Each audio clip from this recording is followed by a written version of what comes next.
I have been singing my entire life. I remember most specifically making plays in my living room to all the Disney records. So in particular, Snow White was my favorite. So I would pretend to be Snow White and sing all the different versions of that song. And that's what I can remember the most, the first time I started singing it, but it's always come naturally. I've always been singing. You ask Curtis, I'm singing all the time. So it was something that came naturally, and then I funneled it into actually singing with a choir and singing with different groups, and I don't know, I've just always been singing. 2 o'clock, silky sun. The first song that I really remember singing was in high school. We sang this madrigal song, which Kurt always makes fun of me singing madrigals. It was called Ach, das Leiden. It's a German song. And still to this day, when I hear the King singers sing Ach, das Leiden, it makes me cry. At the night cafe, we drank the I would like to think that I get close at times in my singing to emulating Nina Simone. I think that's a really high bar because she was fabulous. But Nina Simone was my favorite all-time singer.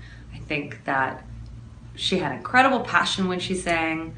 I think that all the heartbreak and anger and frustration that she felt that was happening to her in her real life was so present in her music. I really felt like, oh, that's what musicians do.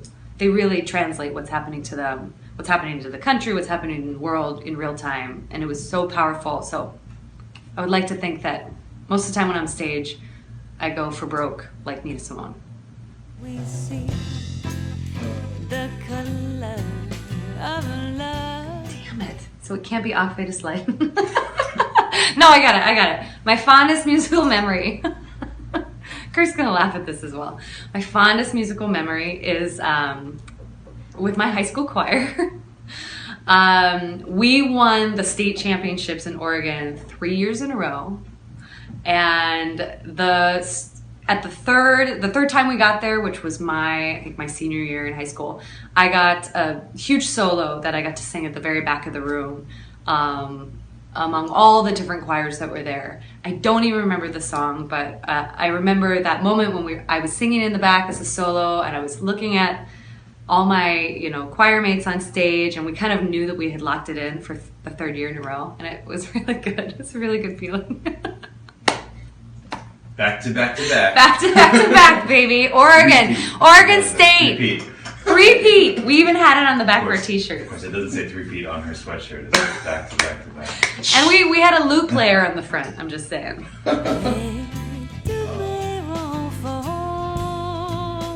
Gosh, all the advice that I ever got was terrible. Like imagine people naked, don't lock your knees. But I think as a singer, what you're gonna run into is that it's really, if you're acting, you're playing a character, and that can be kind of easy to pretend that you're not there. But when you're a singer, it's all you. And I think that can be initially very nerve-wracking because everything that you do is really a reflection of you. What I try to do when I'm really nervous is I try to connect with one person in the audience who I think really is enjoying what's going on or who seems friendly. I connect with that person and try to lock eyes with that person all night long. And that seems to help dispel any of my nervousness because I still get nervous. All these years later, I still get nervous. So try to scan the audience for somebody who you think is a friendly, like on your side, and pretend like you're just singing to that person solely. I find that works really well. Then we